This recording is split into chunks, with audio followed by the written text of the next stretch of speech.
Welcome. I was asking around if anyone knew why today is a Victoria Day. It seems to be a little bit of machlokes if it's her birthday or it's just a day. In any case, we appreciate having the day off. We can come and learn and hear some words of Torah.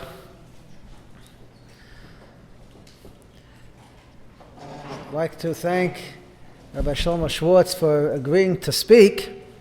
Rabbi Schwartz has joined the community this year to be the Dean of Eitz Chaim, and I asked him how to introduce himself. He said, whatever I want to say, but Halachic said that people should introduce him, he's Nora Malamed. Unfortunately, today to be Nora Malamed is not so simple. It takes tremendous amount of chachma and understanding to be a Malamed. And Rabbi Schwartz has done a tremendous job, and Mr. Shem should continue to bring Eitz Chaim forward. And we really appreciate him coming to be able to address us today. I would like to just also thank the Beit Adult Education. And it's also jointly sponsored, Lila Nishmas, Reb Yitzchak Gamliel ben Rav Noyach, Shalom Shav and Aliyah. It's a pleasure to be here. And for me, this is a little bit of coming full circle. The last time I had been in Toronto before I began the interview process last winter was in 1988 for my cousin's chasana, which took place in this building. Right? My cousin, his name is Rabbi David Skurnik, married Leah Nussbaum, the granddaughter of Rav Chaim Nussbaum, who was the Manal of Eitz Chaim for many years. And the chasana was here. And after that time, I had not been in Toronto for 28 years until the interview process for Eitz Chaim. So for me, being in the neighborhood where the Bayit is right here, is a continuity from where I started in the first place. And just interesting, HaKadosh Baruch Hu has all sorts of interesting plans, and we'll see some of that in the course of the Shir today. But I do very much appreciate the hospitality and being welcomed by the Torah community Kollel and the Bayit Adult Education Program. And in general, the welcome that the entire neighborhood has given my family and me since our arrival. It's very nice to be ensconced in this warm embrace. And the kindness and chesed of the community is very much manifest. And we thank all of you for that. When do the ends justify the means? Well, before we get to that, what was the genesis of this topic in the first place, and what is its relevance to the period of time where we stand? So when Rabbi Goldman was talking to me about a topic, I originally thought about speaking about the connection between Pesach and Shavuos. And we were batting ideas back and forth. And we spoke about perhaps incorporating something which was going on in contemporary events. And it occurred to me, having listened to ceaseless news reports, I'm a little bit of a political junkie. And coming from the States, I am an avid reader of the Washington Post app, where I can catch up on all the different mishigasim with Donald Trump every day. And of course, Donald Trump talks all the time about fake news and about the insidious media. And he claims that everything that they say is sheker, when in fact it's he who gets fact-checked right and left and plays fast and loose with the truth. And it makes one think, what is going through his mind, if anything, right? Any given moment, right? And the question really is, he has an agenda that he's trying to implement, he's trying to put forth, right? Does trying to get his agenda pushed through really warrant the type of behavior that he's displaying? But much more broadly, we need to look halachically, hashkafically, and in the context of our Torah for guidance on this issue. When do the ends justify the means? People are very O-N-T, not A-N-T, to quote, Mutar l'shanos b'nei hashalom is a famous Gemara in Yevamos on Daf Samach Yomid Beis. We'll discuss in more depth very soon. But about this idea of being able to sometimes stretch the truth, tell a white lie to maintain the peace. What are the parameters for that? Why is that okay? Is it okay? How does that work? And then more broadly, at what times can we do something which might seem superficially immoral or has two sides to it? It's a duality, where one aspect of it is very positive, but it will have a deleterious side effects in another domain. When is that okay? And can you do something impermissible or inappropriate to reach a desired goal, and in what context? You look at all sorts of stories, finally, that we encounter in the Kriyas HaTorah and in the seasonal calendar around the time, starting from Purim and through the Parashiyos HaShavua. Right? We look at the Chet HaEgel, we look at the actions of Nadav and Avihu, and we look a little bit at some of the actions that Esther HaMalka undertook to try to save Klal Yisrael. Right? All of these somehow revolve around the notion of playing fast and loose with the boundaries of what normally would be appropriate al pi halacha, and we need to try to figure out when and how is this okay, and is it okay ever, and what can we derive for ourselves to guide us as we approach Shavuos and we approach a renewal of our Matan Torah to incorporate this into our Avodas Hashem. But this kind of an idea transcends a mere halachic mindset. Right? This idea of having a duality and having to make choices where part of the decision is inevitably going to be very difficult or might be morally compromising. I present to you something that many of you may have encountered in graduate school. Right? It's known as Heinz's dilemma. And Heinz's dilemma was quoted by Dr. Lawrence Kohlberg, who is somebody who is very, very big, was very big in the field of moral development. And I'm sure many of you have heard a variation of this story, right, over the course of your educational experience. He tells the following tale. A woman was near death. There was one drug that the doctors thought might save her. It was a form of radium that a druggist in the same town had recently discovered. The drug was expensive to make, but the druggist was charging 10 times what the drug cost him to produce. It sounds like what was going on with EpiPens in the United States, by the way. He paid $200 for the radium and charged $2,000 for a small dose of the drug. The sick woman's husband, Heinz, went to everyone he knew to borrow the money, but he could only get together about $1,000, which was half of what it cost. He told the druggist that his wife was dying and asked him to sell it to him more cheaply or to let him pay it off in installments. But the druggist said, "No, I discovered the drug and I'm going to make money for it on my terms." Heinz got desperate and broke into the man's laboratory to steal the drug for his wife. That's the end of the story. Right? And Kohlberg, among others, would implore his listeners to investigate what the right thing to do was. Is Heinz justified? Is he not justified? Depending on what article you read, there are 6 different approaches you could take behaviorally to analyze the behavior. But the point I'm making is not so much about what Heinz did or didn't do, or what he should have done or shouldn't have done. Right? And again, there's a halachic aspect of this. Somebody could give a shiur halachically about how Heinz proceeded, and when do you say pikuach nefesh is docha everything else, and so on and so forth. But the point here is just showing that you often have this dichotomy where we're unsure how to proceed, and sometimes doing the right thing means doing the wrong thing. And sometimes doing the wrong thing inevitably is the right thing. How do we strike that balance? Let's take a look through the prism of Tanakh and Shas and test a few different situations and see where this gets us. As I referenced earlier, the first area I would like to cover is a famous Mamar Chazal, a saying of the sages, from the Gemara in Yevamos Daf Samachei Amud Beis, where it's quoted, it says, Mutar l'shanos mivnei hashalom. You can change the truth in order to maintain peace. The most famous example that we have of this, of course, is a Rashi, who quotes this Gemara, in Bereshis, Perek Yud Ches Pasuk Yud Gimel, in the famous story at the beginning of Parshas Vayera, where Sari Imenu hears that the Malach is guaranteeing that she'll have a child, and she says, "How am I going to have a child? My husband is so old. Vadoni zakein. We're not going to have a child." Right?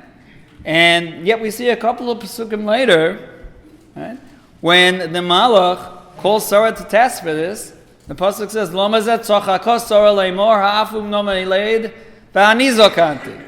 Right? Why is it that Sarah is laughing and saying, "How am I going to have a child? I'm elderly." Sarah didn't say I'm elderly. She blamed that on her husband. Right? I'm not going to touch that topic. Right? But ultimately, right, what's going on in that sort of an idea? Why is it that HaKadosh Baruch Hu wrote the Torah? The Gemara says it quite explicitly. It's Hashem himself. Shina HaKosuv. Hashem changed the wording. And he lets us know. Right? He opens the door metacognitively. He says, by the way, you should see, this is what actually happened. Sarah Imenu said Avram was old. But I also wrote in the Chumash that the Malach should report, right, that Sarah was complaining that she was elderly. Why is that okay? It seems to be something which is a harmless lie. Avraham Avinu would not have known one way or the other what Sarah Imenu had actually said, what Sarah Imenu actually thought. Right? She was talking to herself. Nobody would have known the difference.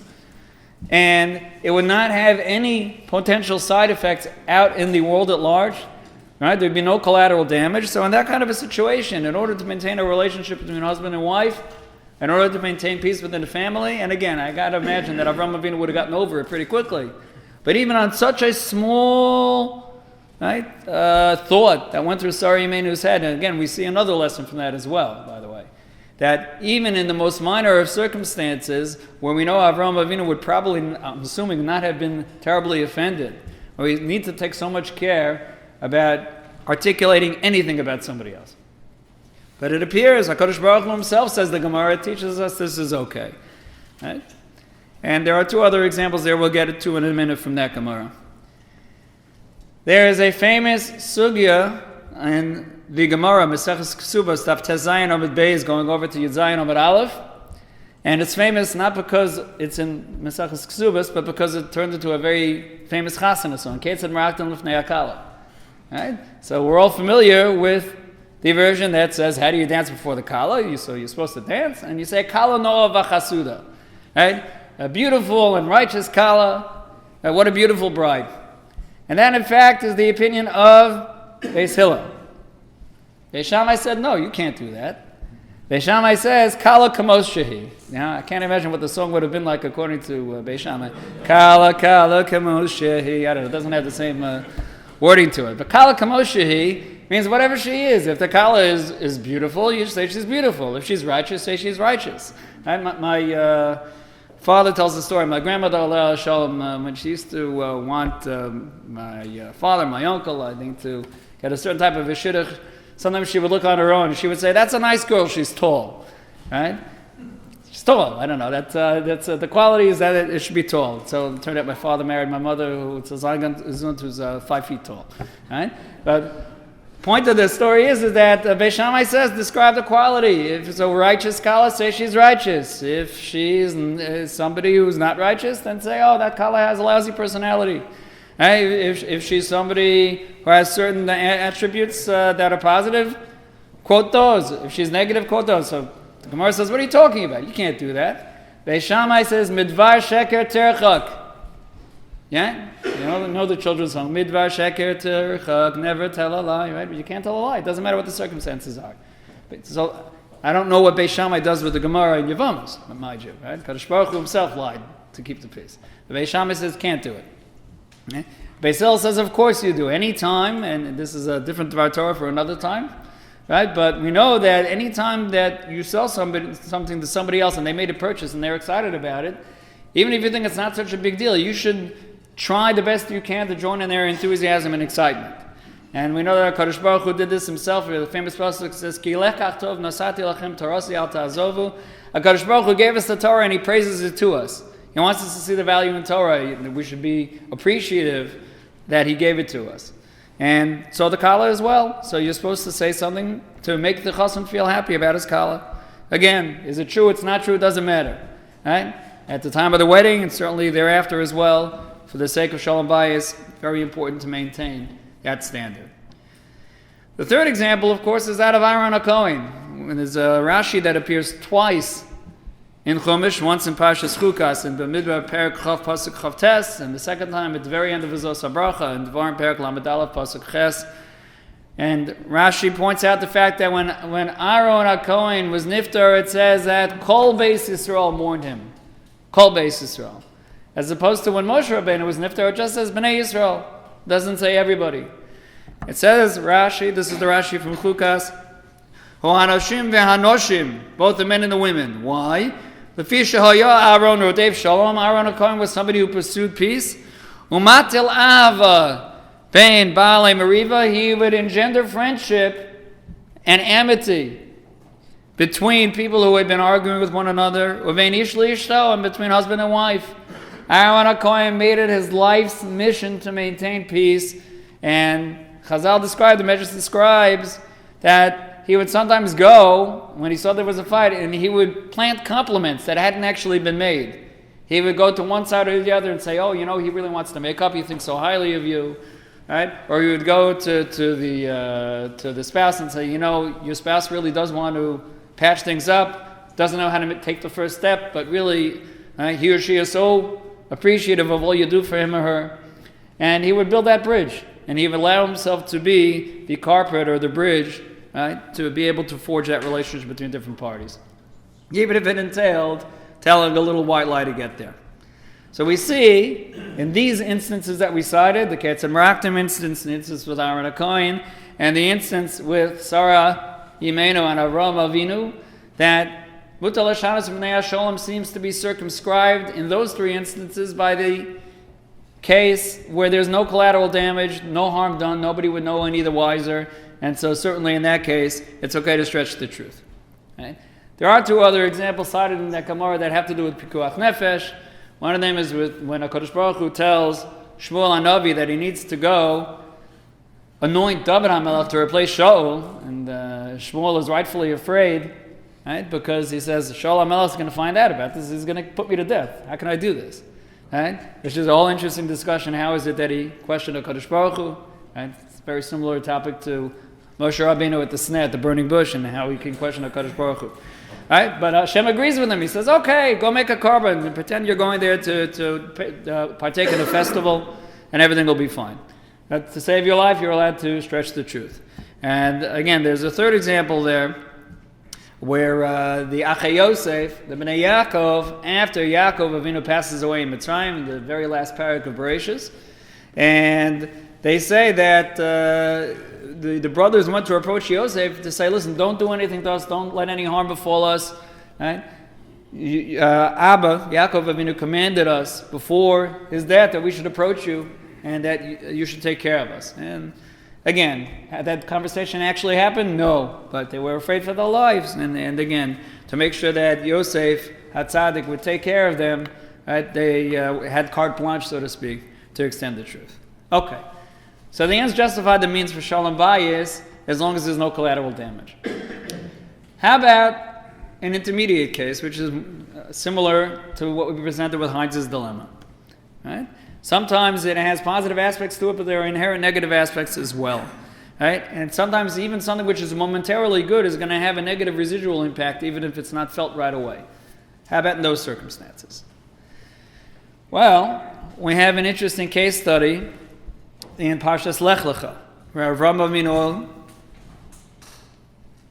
received complaints from Sarah Yimenu after he took Hagar as a wife. Sarah had asked him to take Hagar as a wife, to have children.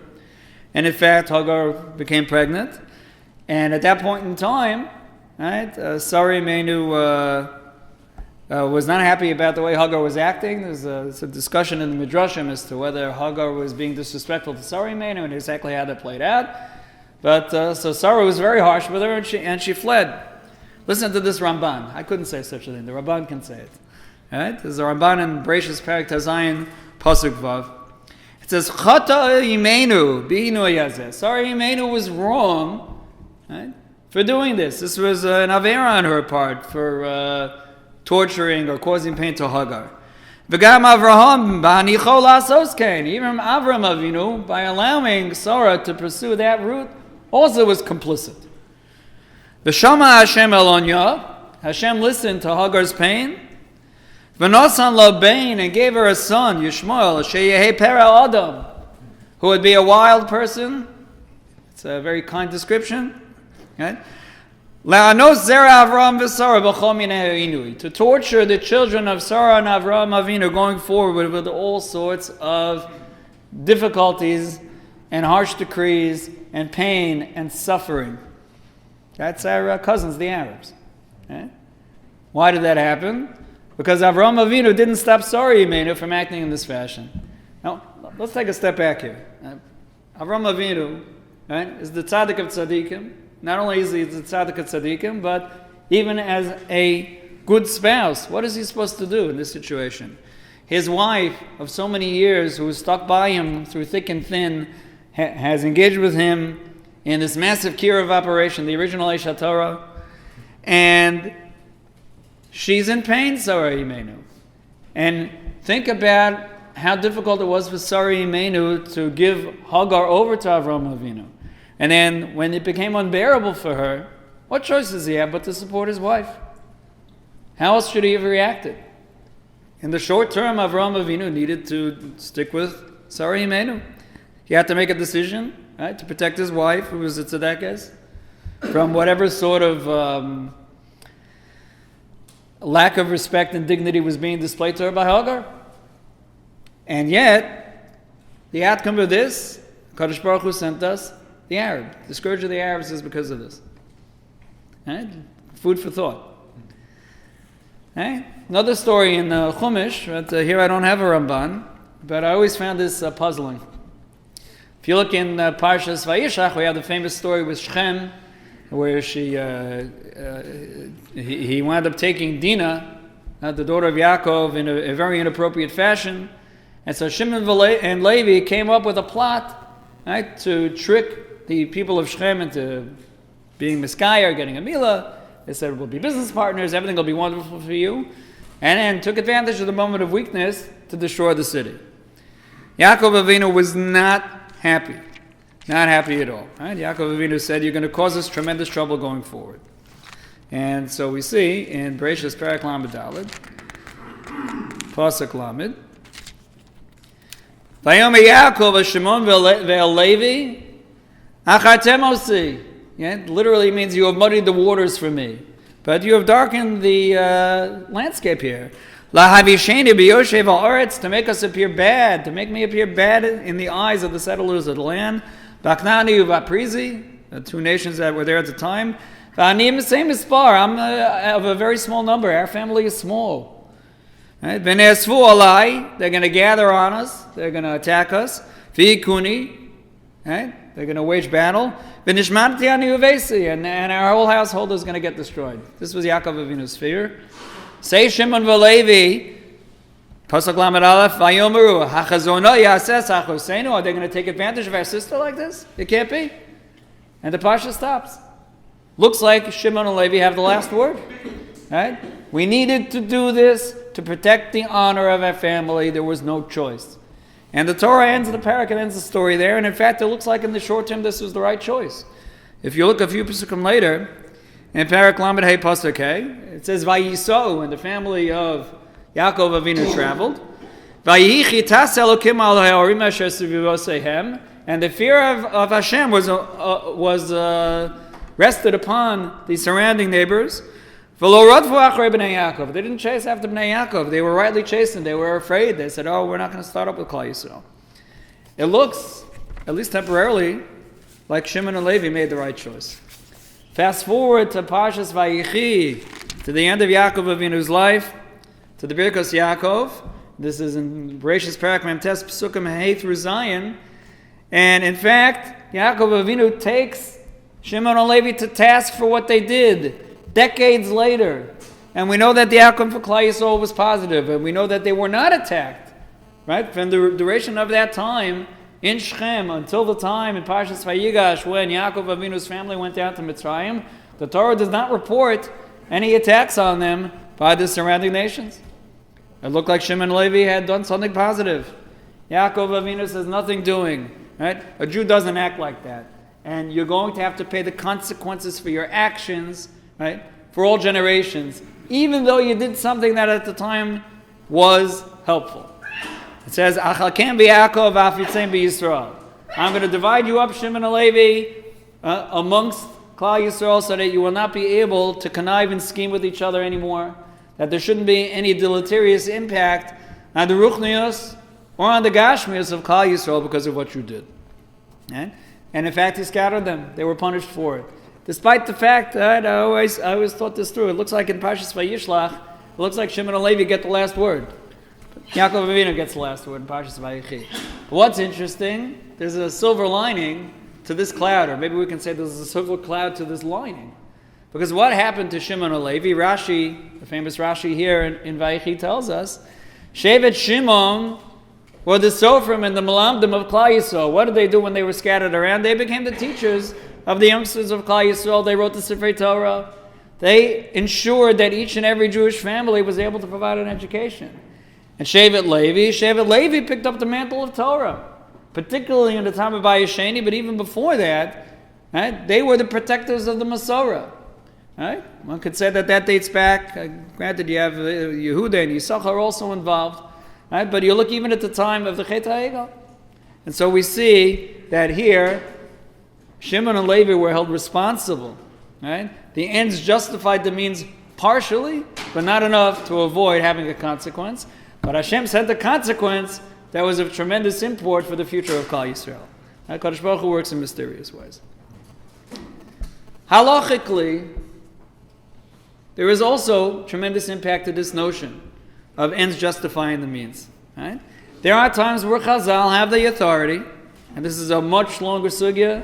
Right? That could be a series of weeks of shiurim, not for this morning.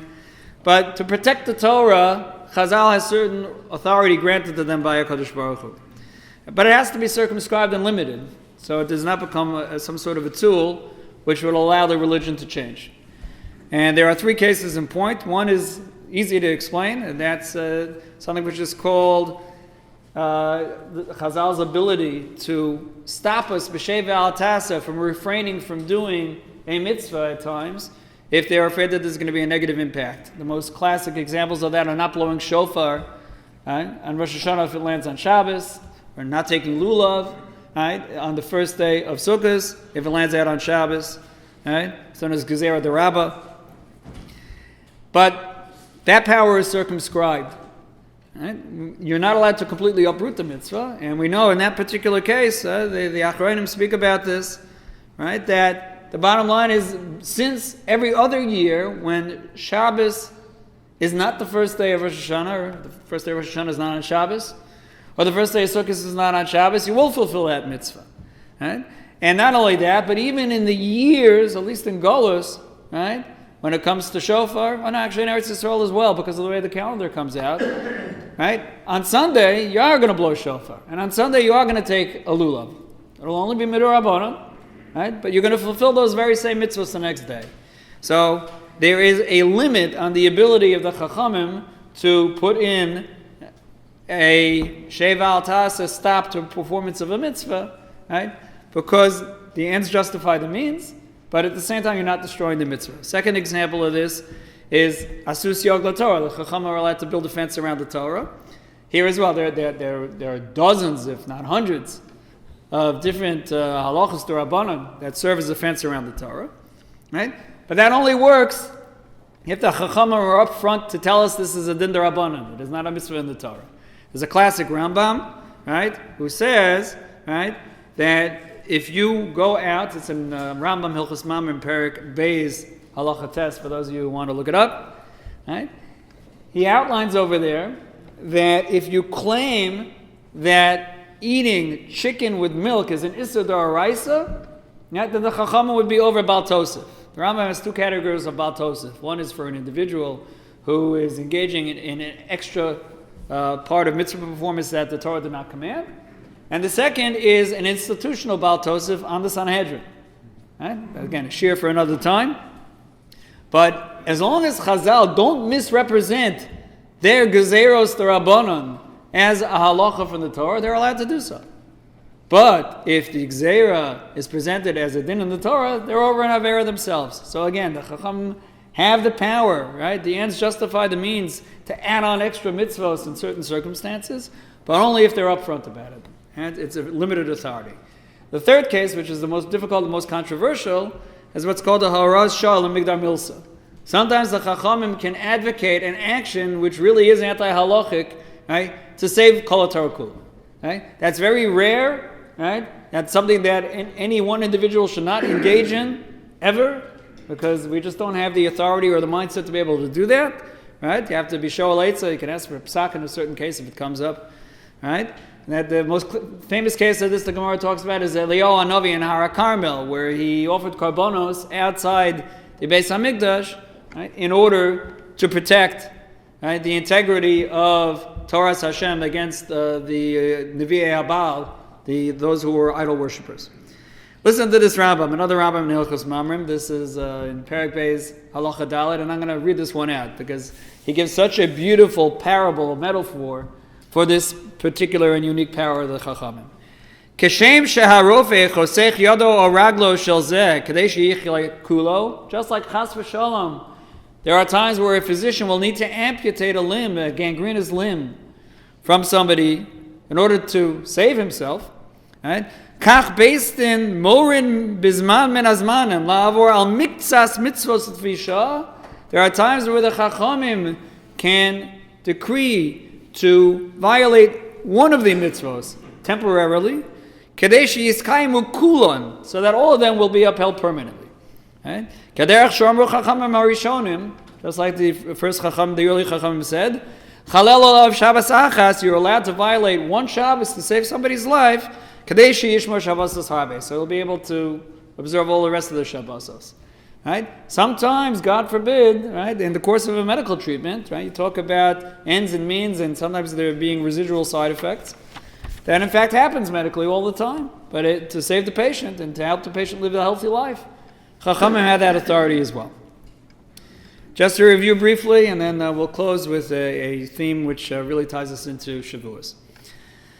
We spoke about cases where there are different aspects of a decision, a moral dilemma, right? Or an ethical dilemma, or a halachic dilemma, and trying to decide when do the ends justify the means.